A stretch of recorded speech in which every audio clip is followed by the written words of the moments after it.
शिव को जानना तो बहुत कठिन है, पर ये शिव महापुराण की कथा शिव को महसूस करने के लिए आप और हम चाहे कितने भी जन्म ले लेते भी हम भगवान शंकर को जान नहीं सकते। शिव को जानना कितने ही आपके और हमारे कितने ही जन्म हो जाए तो भी हम शिव को नहीं जान सकते। पर भले हम शिव को जान नहीं सकते, पर शिव महापुराण की कथा के माध्यम से शिव जी को एक लोटा जल चढ़ाने के माध्यम से हम शिव को महसूस कर सकते हैं। शंकर की कृपा क्या है, शिव की दया क्या है, शिव की करुणा क्या है? आवाज बड़ा हो जाती है। शिव करुणा सागर, शिव दया सागर, शिव कृपा सागर। कृपा कैसे करता है? भगवान शंकर की जो भक्ति है, भगवान शंकर का जो स्मरण है, भगवान शंकर का जो भजन है, भगवान शंकर की जो शिव महापुराण की कथा है, ये गंगा की धार की तरह। शिव महापुराण की कुमारी खंड में लिखा है, यदि हम किसी तीर्थ में भ्रमण नहीं कर सकते, शिव महापुराण का कुमारी खंड कहता है, मान लो किसी तीर्थ में हम परिक्रमा नहीं कर सकते, किसी तीर्थ की हम परिक्रमा नहीं लगा सकते, मान लो किसी तीर्थ में हम जाकर वहां का भ्रमण नहीं कर सकते, तो शिव महापुराण का कुमारी खंड कहता है, जब हम किसी तीर्थ की परिक्रमा नहीं कर सकते, किसी तीर्थ में जाकर भ्रमण नहीं कर सकते, किसी तीर्थ में या किसी गंगा के तट पर, यमुना के तट पर, सरयू के तट पर हम नहीं जा सकते या वहां की परिक्रमा नहीं कर सकते, तो शिव महापुराण का कुमारी खंड कहता है कि तीन के साथ थोड़ा थोड़ा चला कर यदि हम इन तीन के साथ 4 कदम भी चलते हैं तो हमको तीर्थ का फल मिलता है। कौन तीन बताए? तो शिव महापुराण के कुमारी खंड में कहा, एक माता, दूसरा पिता और तीसरा सदगुरु। कोई शिव का भक्त मिल जाए तो उसके साथ 4 कदम चलते हैं तो तीर्थ का फल मिलता है। अपनी माता के साथ में 2-4 कदम चलते हैं तो तीर्थ का फल मिल जाता है। अपने पिता के साथ में 2-4 कदम चलते हैं तो तीर्थ का फल मिल जाता है। कोई शिव गुरु मिल जाए, कोई शंकर का उपासक मिल जाए, कोई शिव भक्त मिल जाए, उसके साथ भी हम अगर 3-4 कदम चलते हैं तो तीर्थ का फल मिल जाता है। ये शिव महापुराण के कुमारी खंड में 3 नाम बता। अब इसमें एक नाम हम अपनी तरफ से जोड़ रहे हैं, एक नाम हम अपनी तरफ से जोड़ रहे हैं कि गौ माता के साथ भी अगर 4 कदम चलते हो तो तीर्थ का फल प्राप्त होता है। गौ माता, तो माता, पिता, शिव गुरु, कोई भगवान शंकर का परम भक्त या आपका कोई सच्चा गुरु मिले जीवन में, उसके साथ या गौ माता के साथ हम जितने कदम चलते हैं, जितने कदम चल रहे हैं उतने तीर्थों का फल हमारे खाते में लिखा था। तेरे ही भरोसे बाबा हवाएं छोड़ दी बाबा, भोले में शंभू में तीर्थ का फल कभी बन सके अपनी माता जी के साथ, भले बुजुर्ग हो गई हैं, बूढ़ी हो गई हैं, कभी उनको जरूरत लगे आपको कि बेटा मुझे यहाँ तक लेकर चल चल, कभी पिताजी कहते हैं कि बेटा मुझे यहाँ तक लेकर चल चल।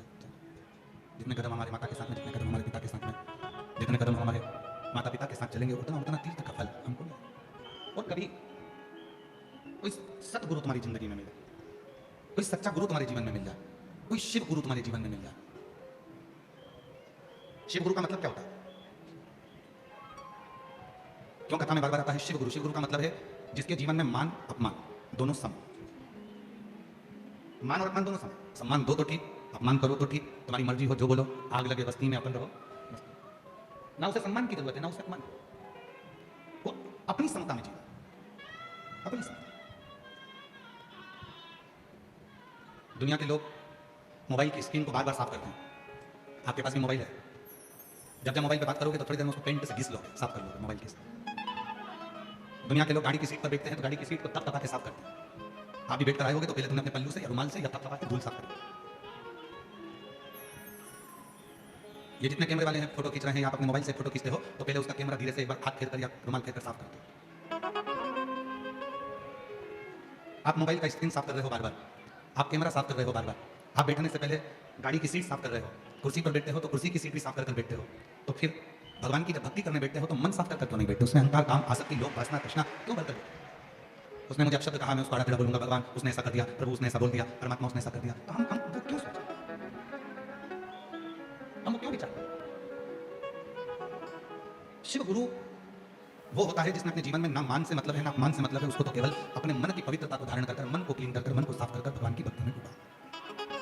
और यहाँ भुसावल की इस पवित्र कथा में माँ ताप्ती के तट पर जितने भी शिव भक्त इस पवित्र कथा को इन पंडाल में बैठकर 42 डिग्री टेम्परेचर, 43 डिग्री टेम्परेचर में धूप में बैठकर जो कथा सुन रहे हैं, आप किसी शिव गुरु से कम नहीं हो, आप भी गुरु हो और शिव आप भी शिव गुरु हो।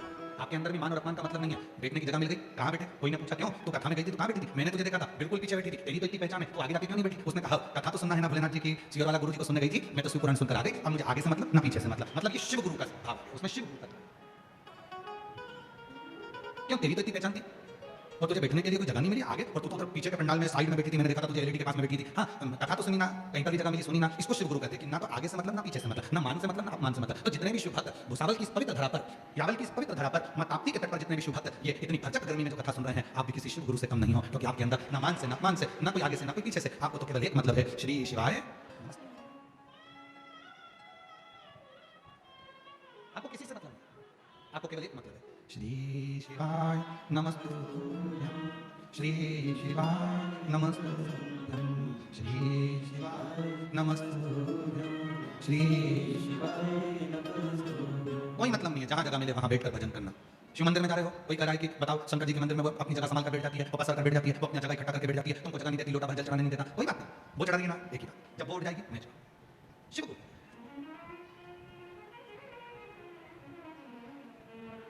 जिसने शिव बाबा से, जिसने शिव गुरु से उसके तत्व को ग्रहण कर लिया, वही शंकर का सच्चा भक्त है, वही सच्चा। और जो ग्रहण नहीं करा, हमारे बीच में जलगांव के विधायक महोदय श्री राजमान बोले जी बता रहे हैं, एक बार जोरदार ताली बजाकर।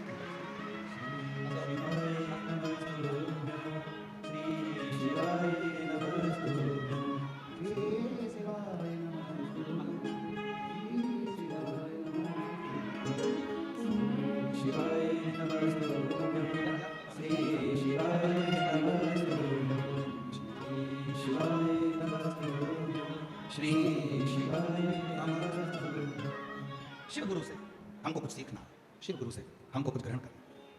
और वो शिव बाबा, वो शिव गुरु हमको क्या सिखा सकते हैं? हमको यही सिखा, अहंकार को दूर करो, अभिमान को दूर करो, आसक्ति को दूर करो, तृष्णा को दूर करो, गलत विचारों को दूर करो। जब ये गलत विचार, गलत सोच सब दूर हो जाएगा तो शिव अपने आप करुणा करेगा, अपने आप। ये संत, ये साधु, ये सन्यासी, ये तपस्वी, साधक, उपासक क्या सिखाते हैं? एक ही चीज कहते हैं, अपने मन को क्लीन करो। महाराष्ट्र के जितने भी संत हुए, महाराष्ट्र की भूमि के जितने भी संत हुए, ग्रस्त घर में रहकर भगवान को कैसे प्राप्त कर सकते हैं, ये महाराष्ट्र के संतों ने सिखाया है। महाराष्ट्र के संतों ने सिखाया है कि घर में रहकर भगवान को कैसे प्राप्त कर सकते हैं, परिवार में रहकर भगवान को कैसे प्राप्त कर सकते हैं। घर नहीं छोड़ना, परिवार नहीं छोड़ना।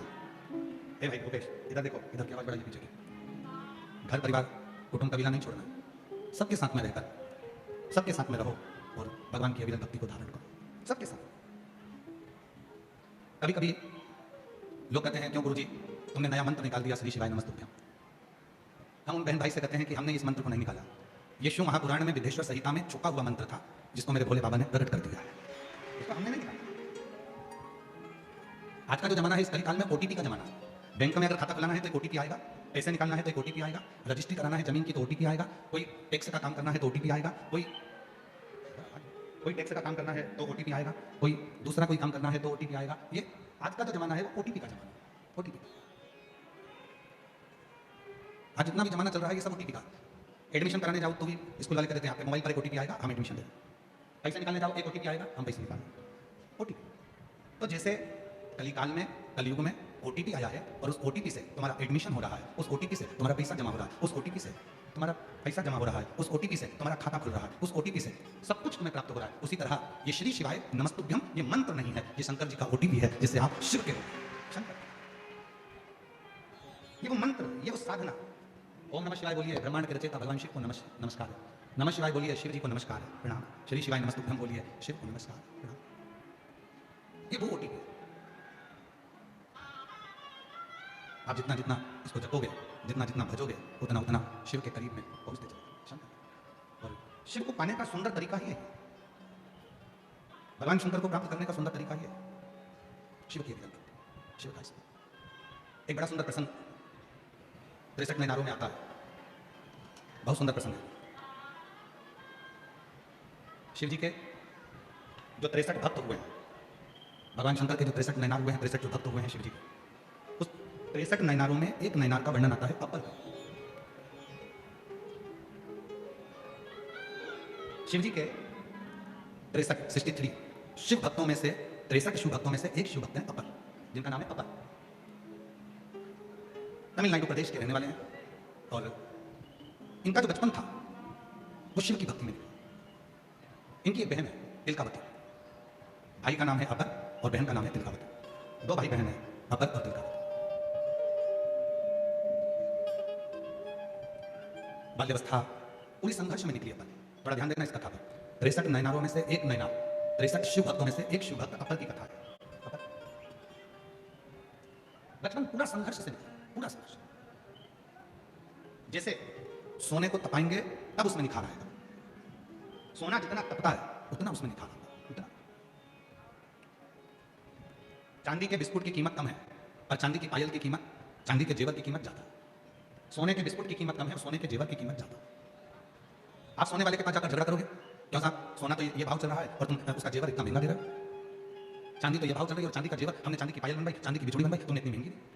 हमने चांदी का कड़ा बनवाया, तुमने इतना महंगा दिया। बिस्कुट की कीमत कम, जेवर की कीमत ज्यादा। और ये आप भी जानते हैं।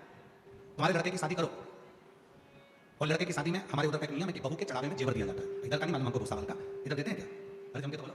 बहू को देते पाटली, हार, मंगलसूत्र और ये सब जेवर जो है देना पड़ता है। इधर है सब। और क्या? ठीक है, मतलब तुम भी अपनी वाले हो, ठीक है। मतलब यहाँ पर इस बहू को जेवर दिया जाता है।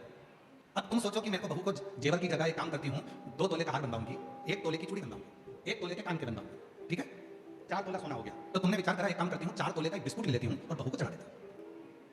बिस्कुट लिया 4 तोले का और तुमने बहू को दे दिया। अच्छा लगेगा? तो सर बहू के मायके वाले क्या कहेंगे? हाँ इतना सा बिस्कुट 4 तोले का दे दिया, इतना सा। और वही 4 तोले के बिस्कुट की तुमने हार बनवाया, पाटली बनवाई, कान के बनवाए, बिंदा बनवाया, नथनी बनवाई, सब कुछ बनवाकर तुमने दिया। तो पूरा घर देखकर वाह इतना सोना दिया, इतना सोना। बिस्कुट दिया, कीमत उतनी थी। बिस्कुट दिया 4 तोले का और 4 तोले के जेवर दिया। पर जेवर देखते से लोगों ने कहा हाफ सेट, फुल सेट, हाथ का, पाँव का और नथनी और बुंदा सब दिया। और अगर इतना सा बिस्कुट दे देते एक डिब्बी में रख के तो लोग कहते और राम बताओ लड़की की किस्मत टूट गई, इतना सा दिया, सास इतनी कंजूस है, इतना सा दिया। वो भी 4 तोला, ये भी 4 तोला, बस अंतर इतना है वो 4 तोला दिख नहीं रहा और ये 4 तोला दिख रहा है। बिस्कुट की कीमत कम है, जेवर की कीमत ज्यादा है। क्यों है? क्योंकि वो जेवर को गढ़ने में, बनाने में समय लगता है, उसको फैलाने में समय लगता है। उसी तरह एक साधारण व्यक्ति की कीमत कम होती है और एक शिव भक्त की कीमत ज्यादा होती है। उसकी कीमत वो समझ नहीं पा रहा, उसकी कीमत वो जब समझेगा जब अंत समय प्रभु आना पड़ेगा और वचन दिया तो निभाना पड़ेगा। उसकी कीमत वो जब समझेगा जब अंत समय में एक साधारण व्यक्ति भी पलंग पर पड़ा होगा और एक शंकर का भक्त भी जब पलंग पर पड़ा होगा। वो साधारण व्यक्ति पलंग पर पड़ा हुआ अंतिम सांसें गिन रहा होगा और शिव का भक्त अंतिम समय में भी शिव को याद कर रहा होगा। तो शंकर नंदी पर आएंगे और उसके आनंद में उसको दर्शन देकर उसको स्वस्थ कर जाएंगे। ये सुख है। 2 मक्खी और दोनों मक्खी तुमने देखी है। ऐसा नहीं है कि भुसावल वालों ने मक्खी नहीं देखी। एक मक्खी तुम जहां बैठे हो वहां भी घूम रही होगी बिन बिन बिन करके वो मक्खी, और एक मक्खी मधुमक्खी। मक्खी दोनों है, दोनों की एक ही जाति है, दोनों एक ही प्रजाति के हैं। वो भी मक्खी ये भी मक्खी। मधुमक्खी उड़कर आती है, फूल ढूंढती है। मधुमक्खी फूल का रस ढूंढ रही है और एक ये साधारण मक्खी गंदगी ढूंढ रही है। साधारण मक्खी अच्छी जगह पर नहीं बैठ रही। तुम्हारे पाँव में चोट लगी तो वहीं आके बैठेगी। कहीं आंख में कीचड़ जमा होगा तो मक्खी वहीं आकर बैठेगी। और ज्यादा नहीं बोलो। साधारण मक्खी गंदगी को ढूंढती है और वहां बैठती है। मधुमक्खी फूल को ढूंढती है, वहां बैठती है। दोनों में अंतर है। मक्खी वो भी है, मक्खी ये भी है। बस अंतर इतना है कि उस मधुमक्खी में एक ज्ञान आ गया कि फूल का रस लेऊंगी, बाद में दुनिया को दूंगी तो मेरा नाम जगत में चलेगा और लोग मुझे प्रणाम करेंगे। इसलिए मक्खी कहीं बैठती है तो लोग उसे भगा देते हैं और मधुमक्खी किसी के नए मकान में भी छत्ता बना लेती है तो कहते हैं शुभ होता है, अच्छा होता है, कार्य सिद्ध। मक्खी वो भी है, मक्खी है। दोनों में जैसे मधुमक्खी 2 तरह की होती है, इंसान भी 2 तरह का होता है। एक मक्खी की तरह होता है, दारू की दुकान पे मिलेगा। एक मक्खी की तरह होता है, गंदगी की ओर मिलेगा। और एक मधुमक्खी की तरह होता है, जब भी मिलेगा शिव के मंदिर में, ताप्ती के तट पर, शिव महापुराण में, सत्संग में, कीर्तन में, भजन में, स्मरण में, उसे कोई वो अपनी मस्ती में मस्त, अपनी मस्ती। शिव जी के 63 नयनारों में एक नयनार है अपर, जिसकी बहन का नाम है तिलकावती। अपर बाल्यावस्था में उसको बड़ा कष्ट रहा, बहुत बहुत परीक्षा अपर। और संसार सागर में अगर जन्म लिया है तो परीक्षा देना ही पड़ेगा। लोग कहते हैं कि बेटा पढ़ाई कर लो, कम से कम 12वीं तक तो परीक्षा दे लो, कॉलेज तक परीक्षा दे लो। लोग भले कहते हो कि परीक्षा जिस दिन माँ के गर्भ से तुम्हारा जन्म होता है उस दिन से मरते हो तब तक तुम्हारी परीक्षा होती है। रोज एग्जाम देना है, रोज रिजल्ट आए, रोज एग्जाम, रोज रिजल्ट। जन्म लिया उस दिन से परीक्षा चालू हो गई। आंख खोलते से, गोदी में लेते से बोले कौन है तेरे पापा, कौन है आई, अभी तो पैदा ही हुआ है, परीक्षा ले रहे हैं, बोल कौन है। इतने उसने एक लात दिखी थी, चुप अभी तो पैदा ही हुआ हूं, परीक्षा चालू कर दी अभी से। ये कौन है, वो कौन है? दुनिया बड़ी विचित्र है, जिंदा हो तो कोई नहीं पूछेगा कि पापा कैसे हो, कि आई कैसे हो, कि मम्मी कैसे हो, और जैसे ही तुम्हारे प्राण निकल गए और तुम जमीन पे चद्दर ओढ़ के पड़े हो, रिश्तेदार जी जी एक बार तो बोल दे, एक बार तो बोल दे, बेन बोल तो सही। इतने पर बोली मम्मी बोलो तो, बोलो तो। मम्मी ऊपर चढ़ी आसमान में बोली, बोल दीजिए तो बुरा लगता। अब तो रात को आके बोलूंगी तो रुक रुक। अब मम्मी चली गई आधी रात को, पत्नी उठकर पति से बोल रही है मुझे नींद नहीं आ रही है। क्यों? ऐसा लग रहा है मम्मी कहीं से देख रही है। जिंदा थे कोई नहीं बोलेगा कि तुम बोलो, जिंदा थे कोई नहीं पूछेगा तुम क्या हो, जिंदा थे कोई तुम्हारे पास में आकर नहीं बैठेगा बात करने के लिए, जिंदा थे कोई तुमसे बात करने की फुर्सत नहीं है, और मरने के बाद तुम्हें जगह जगह कर पूछेंगे एक बार तो बोल दो पिताजी, एक बार तो बोल दो भैया, एक बार तो बोलो भाभी जी, कितना प्रेम करती थी भाभी जी, मुंह से तो बोलो भाभी, मुंह से तो बोलो। अब भाभी तो चढ़ी गई ऊपर, क्या बोले? ये दुनिया है।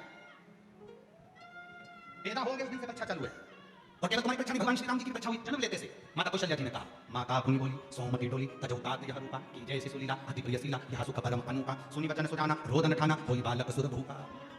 परीक्षा चालू, जन्म लेते से राम जी प्रकट हुए थे, दोपहर के 12 बजे थे, मां कौशल्या की तरफ से भगवान का प्रकट हुआ था, सब जगह नगाड़े बज रहे थे, और कौशल्या जी राम जी से कहती ये क्या है? भगवान कह रहे मैं तुम्हारा पुत्र। कौशल्या जी कहती इतना बड़ा बेटा बनकर आए, लोग क्या कहेंगे? छोटे हो जा। राम जी छोटे होते गए कौशल्या जी से कहा बता देना कहां रुकना है। जब राम जी बहुत छोटे हो गए तब कौशल्या जी बोली बस इतना बड़ा चलेगा, ठीक है। तो राम जी बात कर रहे थे पट भगवान राम जी बात कर रहे हैं माता कौशल्या जी से तुरंत और बात कर रहे थे। इधर में कौशल्या जी ने कहा बात मत करो, यहाँ संसार की रीति है, जो जन्म लेता है उसको रोना पड़ता है। राम जी बोले मैं जगत का परमात्मा, मैं परम पिता परमात्मा, मैं दुनिया को रुलाने वाला, और कौशल्या मैया तुम कह रही हो कि मैं रो। कौशल्या जी कहने लगी संसार में जन्म लिया है तो रोना तो पड़ेगा, परमात्मा को भी पृथ्वी पर जन्म लेकर रोना पड़ा। तो माता कौशल्या जी से राम जी कह रहे हैं मां मैं रो। कौशल्या जी कहती हैं संसार में जिसका जन्म होता है वो रोता है, और आज से रोना चालू करेगा तो मरे तब तक रोना पड़ता है, इसलिए रो। तब कौशल्या माता के सामने राम जी रोना प्रारंभ करे। सुनी वचन सुजाना रोदन होई बालक सुर, यह चरित जो गावई हरिपद पावई तेना भरई भव। राम जी रो रहे हैं, परीक्षा चालू हो गई उनकी, उन्होंने प्रथम दिन से। तो केवल परमात्मा नहीं रोया है, परीक्षा तुम्हारी भी होती है। जब तुम्हारा जन्म हुआ उस दिन से परीक्षा। लोग कहते हैं अभी तो बच्चा है, अभी कहाँ परीक्षा देगा, पहली क्लास से चालू होगा, नर्सरी से चालू होगा, केजी 1 से चालू होगा, फर्स्ट में, सेकंड में, थर्ड में, 12th में, फर्स्ट ईयर में, सेकंड ईयर में, फाइनल में, परीक्षा देते देते जिंदगी केवल इतनी नहीं, जब मरोगे उसके पहले भी परीक्षा चल रही, उसके पहले भी परीक्षा चल रही, रिजल्ट है।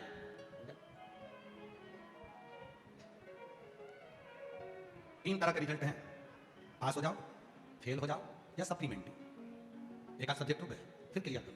उसी तरह से तीन तरह, पास मतलब वैकुंठ, अब जन्म नहीं होना, पुनरपि जनन पुनरपि मरणम के प्रपंच छूट गए। फेल मतलब वापस नरक में आओगे, फिर 84 लाख दुनिया काटो, फिर वापस मनुष्य की। और तीसरे नंबर का है सप्लीमेंट्री। सप्लीमेंट्री मतलब हॉस्पिटल में पहुंच गए, अंतिम सांसें चल रही है, डॉक्टर ने वेंटिलेटर लगा दिया, आखिरी में जवाब दे दिया, माइनर अटैक आया, हार्ट अटैक आया, गाड़ी में थे और पूरे के पूरे नीले पड़ गए, मर गए, श्वास निकल गई, उसके बाद भी थोड़ी सी दवाई काम कर गई और तुम्हारी श्वास वापस आ गई, तुम ठीक हो गए। समझ लेना सप्लीमेंट्री आई थी, थोड़ा सा अच्छे से पढ़ाई कर लो, और भजन कर लो, कीर्तन कर लो, दान कर लो, पुण्य कर लो, सत्संग कर लो, शिवपुराण की कथा सुन लो, और एग्जाम क्लियर कर लो। पर लोग इतने चतुर हैं कि सप्लीमेंट्री आने के बाद भी पढ़ाई नहीं करते और वो नकल करने की कोशिश करते हैं। जैसे ठीक हुए दुकान पे जाके बैठ गए, जैसे ठीक हुए अपने काम में लग गए, भगवान का नाम नहीं लिया, भजन नहीं किया, कीर्तन नहीं किया, मंत्र जाप नहीं किया, स्मरण नहीं किया, वापस अपने काम में लग गए। भगवान ने कहा अब वापस एग्जाम देगा, मतलब रुक जाओ, क्लियर नहीं हो रहा है।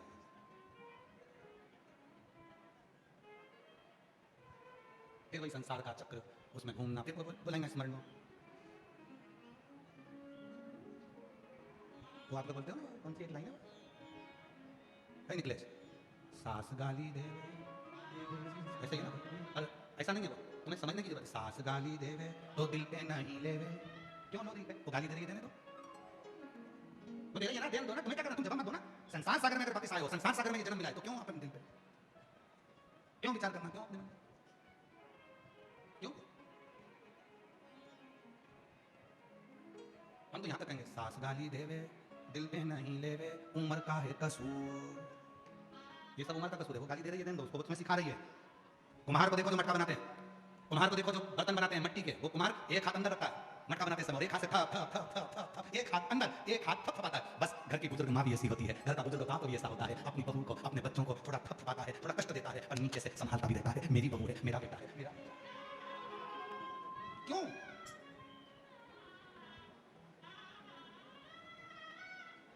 महादेव नमन चरणों में स्वीकार कीजिए, सबका क्या है मेरा भी उद्धार कीजिए, उद्धार कीजिए। हे त्रिपुंडधारी, हे त्रिशूलधारी, हे त्रिपुंडधारी, हे त्रिशूलधारी, चरणों में तेरे बाबा जी पावन है चारों धाम, चरणों में तेरे बाबा जी पावन है चारों धाम, तेरी देव करते वंदना पूजे सीताराम, तेरी देव करते वंदना पूजे सीताराम।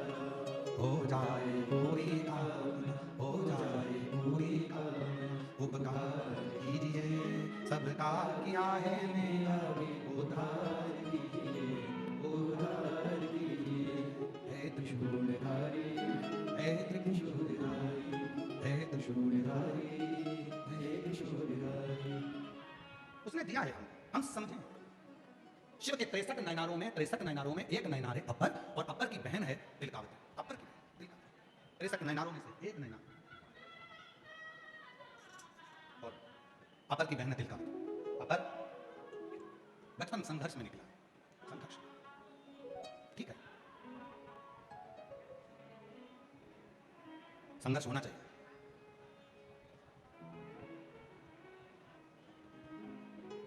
जिस व्यक्ति ने अपनी जिंदगी में संघर्ष किया है वही एक दिन राज किया, वही राज किया।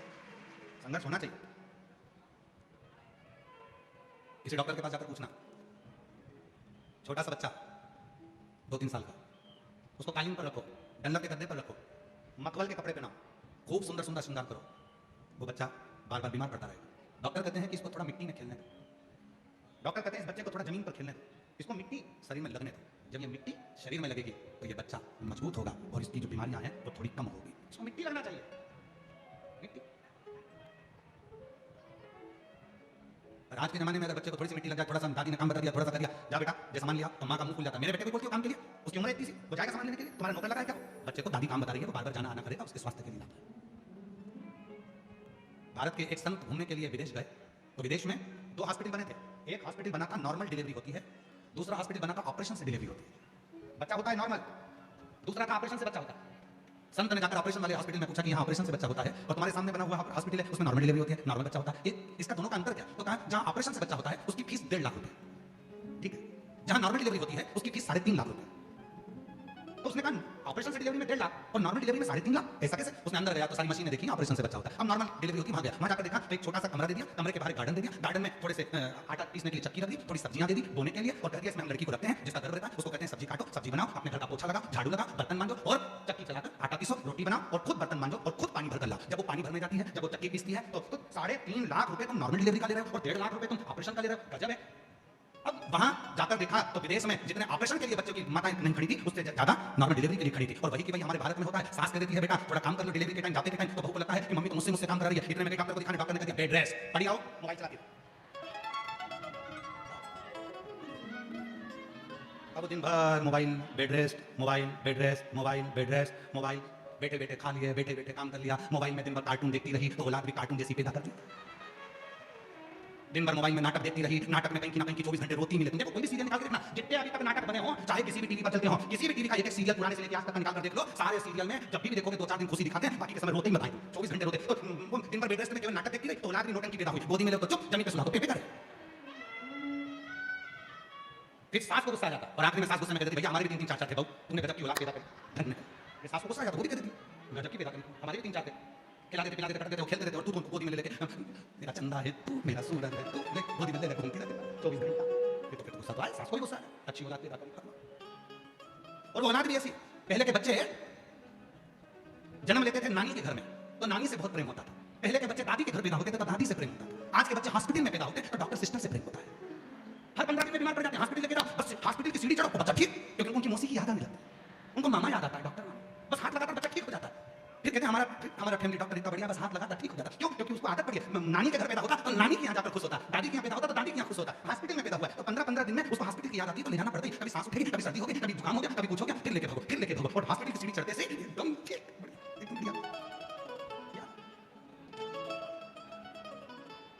ये संसार। अरे भाई कष्ट आया है, लोग कहते हैं भगवान तुमने हमको इतनी समस्या दे दी, भगवान मुझे इतना दुख दे दिया, भगवान इतना दुख दे। एक दिन शंकर जी ने कहा रुक जा, तू हमेशा कहता है मेरी समस्या बहुत बड़ी है, मेरा दुख बहुत बड़ा। शंकर जी ने कहा जितने भी आएंगे सब अपनी समस्या लिखो, ऐसे कुड़कुड़ा के पटक दो, और सबको लगता है कि मेरी समस्या बड़ी है, इसकी समस्या कम है, इसकी समस्या बड़ी है, इसकी समस्या कम है, तो सब अपनी समस्या लिख के पटको, और सब अपनी अटकने के बाद एक पर्ची उठा लो, और जो पर्ची उठाएंगे वो समस्या उसकी रहेगी, ठीक है। एक व्यक्ति रोज आता था भगवान इतना दुखी हूं, इतनी बड़ी समस्या मेरी रहती, भगवान ने कहा पर्ची उठाओ, सबने अपनी पर्ची लिखी, समस्या लिखी, डाल दी। अब भगवान ने कहा उठा लो, सबने पर्ची उठा ली। इतने में जो व्यक्ति कहता भगवान तुमने इतनी बड़ी समस्या दे दी, भगवान से कहा मुझे ये पर्ची नहीं चाहिए, वापस रखो, वापस पर्ची रखो। भगवान ने पूछा क्यों? मेरी समस्या छोटी थी, इसकी और बड़ी है, मेरे को नहीं चाहिए। हमको लगता है हमारी समस्या बड़ी है, हमको लगता है हमारा दुख बड़ा है। उस परमात्मा से पूछो उसने दुख क्यों दिया? उस परमात्मा ने दुख इसलिए दिया कि आज तुझे दुख देकर, तुझे तपाकर, तुझे खरा सोना बनाकर, तेरा जेवर बनाकर भगवान तुझे कीमत वाला बनाना चाहता है। नहीं तो बट्टी तो ठीक है, तुझे अच्छा बना।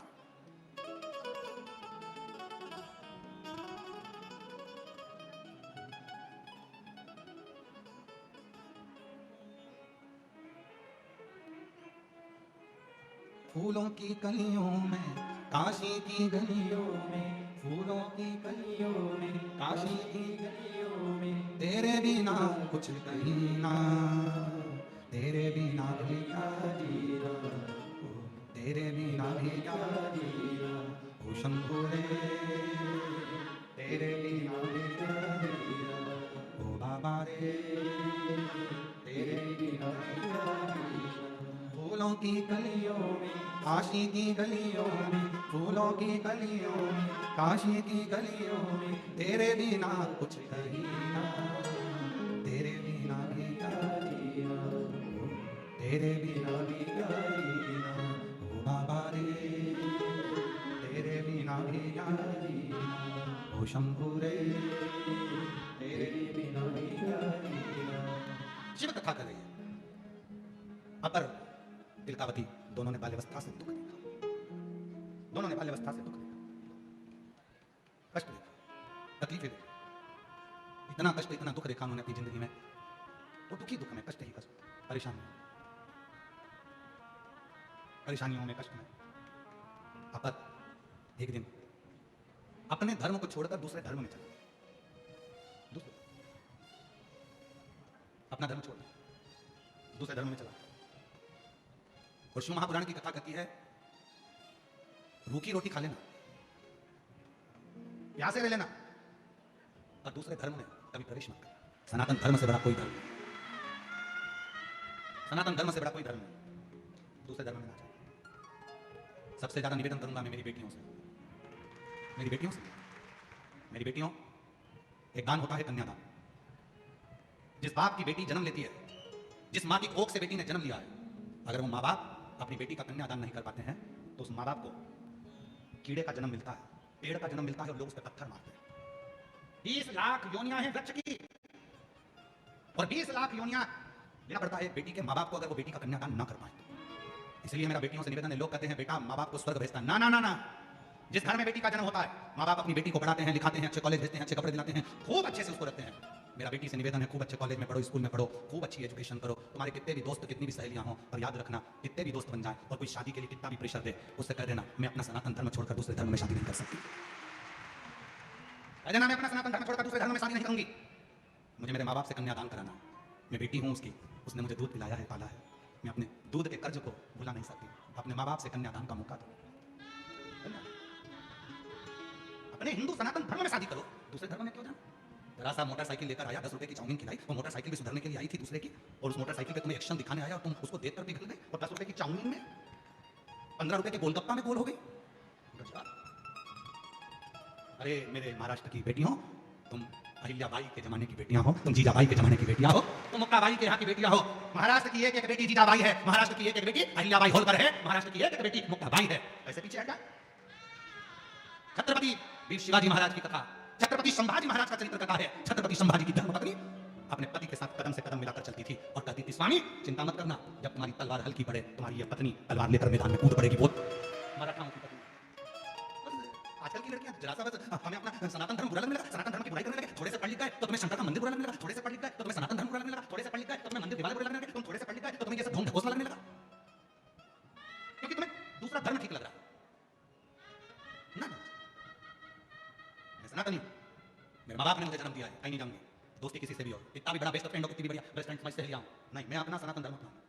मेरी मांग में सिंदूर होना चाहिए, नाक में नथनी। जब त्योहार मनाया जाए पोंगल का, जब त्योहार मनाया जाए उस समय पर सारे त्योहारों में मैं सज धज कर मेरे सनातनियों के बीच में निकलूं, लगे थे मेरे सनातन। आगे कथा में आप सुनेंगे, अपर की कथा में बहन स्वयं तिलकावती ने, जब भाई अपर दूसरे धर्म में चला गया, अपर दूसरे धर्म में चला गया क्योंकि बहुत कष्ट झेल रहा था, तो दूसरे धर्म के लोगों ने कहा हमारे पास आ जाओ, हम तुमको खाना देंगे, हम तुमको ये देंगे, हम तुमको वो देंगे। बहुत सारे लोग दिए जाते हैं, बहुत सारे लोग, बहुत लोग दिए। केवल एक शिव महापुराण की कथा, एक शिव पुराण की कथा, कुबरेश्वर धाम सीहोर से बाबा आता है, ये कथा एक पोथी के रूप में बैठता है, कथा करता है, चले जाता है। केवल एक शिव महापुराण की कथा ऐसी है जो तुम्हें कोई लोभ नहीं देती। कभी शिव पुराण ने नहीं कहा कि मेरे पास आना मैं तुम्हें भूख दे दूंगा, मेरे पास आना मैं नरियल दे दूंगा, मेरे पास आना मैं तुम्हें डोरा दे दूंगा, मेरे पास आना मैं तुम्हें ये दे दूंगा और तुम्हें ठीक कर दूंगा। कभी शिव पुराण ये नहीं कहती कि मेरे पास आकर बैठना मैं तुम्हें दे दूंगा। तुम्हारे आने के लिए शिव पुराण में कभी गाड़ी नहीं लगती, कभी मोटरसाइकिल नहीं लगती, कभी तुम्हारे लिए वीआईपी ट्रीटमेंट नहीं होता, तुम्हारे लिए सोफा नहीं लगता, तुम्हारे लिए कूलर नहीं लगता, तुम्हारे लिए कोई वीआईपी व्यवस्था नहीं होती। फिर भी तुम अपना 200 रुपया खर्च करता, अपना 500 रुपया खर्च करता, तपती हुई धूप में, चढ़ती हुई गर्मी में, पानी की प्यास लग रही है, 4 घंटे से कथा का इंतजार कर रही हो और 3 घंटे की कथा सुनकर अब तुम 8-9 घंटे पंडाल में बैठकर तपस्या कर कथा सुनने के लिए आ रहे हो। इसमें कोई लोग शिवपुराण कभी नहीं दी, उसके बाद भी तुम जानती हो कि शंकर की कथा सुनूंगी तो मेरा बाबा मेरे दुखड़ों को हर देगा। जब इतना विश्वास लेकर आओगे तो बाबा पूर्ण तो करेगा, बाबा पूर्ण करेगा। कभी शिवपुराण ने ये नहीं कहा कि मेरे पास आना तो मैं तुम्हारा दुख मिटा दूंगा, कभी शिवपुराण ने ये नहीं कहा कि मैं तुम्हारा दुख समाप्त कर दूंगा, मैं तुम्हारा दुख मिटा दूंगा, कभी शिवपुराण नहीं कहा। शिवपुराण एक तत्व कहती है भजन करो, शिवपुराण एक तत्व कहती है कीर्तन करो, शिवपुराण एक तत्व कहती है स्मरण करो, नाम जप, नाम करो। हमारे बीच में स्वामी नारायण पंत से स्वामी जी महाराज पधारे, उनका साधु स्वागत है। शिवपुराण कहती है भगवत भजन करो, शिवपुराण कहती है नाम कीर्तन करो। लोभ दिया जाता है, प्रलोभन दिया जाता है, लोभ दिया। हमारे धर्म में आ जाओ, हम तुम्हारे साथ में ऐसा करेंगे, हमारे धर्म में आओ हम तुमको भोजन देंगे, हमारे धर्म में आओ हम तुम्हें ऐसा करेंगे ना, कोई प्रलोभन। संकल्प लो मेरी बेटी, हम दूसरे धर्म में ना जाओ। कितनी बेटियां बैठी हैं, जितनी लड़कियां बैठी हैं खड़ी हो जाओ, जिनकी शादी नहीं हुई सब खड़ी हो जाओ खड़ी, संकोच नहीं करना। माहिल्याबाई होलकर के उस महाराष्ट्र की पवित्र धरा से हो तुम लोग, जीजाबाई की धरा से हो तुम लोग, छत्रपति संभाजी महाराज की धरा से हो आप लोग, खड़ी हो जाओ जितनी बेटियां हैं, और दोनों हाथ उठाकर संकल्प ले लो कि शादी करूंगी तो अपने माँ बाप की मर्जी से सनातन धर्म में करूंगी। उठाओ हाथ, दोनों हाथ उठाकर बोलो हर हर। बैठ जाओ, प्रणाम आपके चरणों में, नमन मेरी तरफ से, आपके मामा की तरफ से, आपके भाई की तरफ से आपको प्रणाम करता हूं, नमन करता हूं।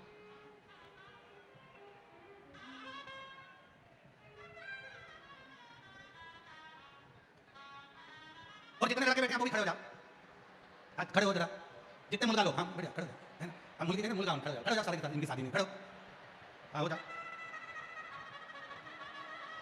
तुम भी संकल्प लो, करेंगे शादी तो अपने सनातन धर्म में, अपने सनातनी से, किसी दूसरे धर्म में नहीं, जो अपने बाप की नहीं हुई तो तुम्हारी कहां से हो जाएगी, सनातन धर्म में विवाह करेंगे। उठाओ हाथ, बोलो हर हर, बैठ जाओ, प्रणाम, नमन है तुमको। और देख लिया संसार हमने, सब मतलब के हमने, झूठे नाते झूठे रिश्ते, झूठे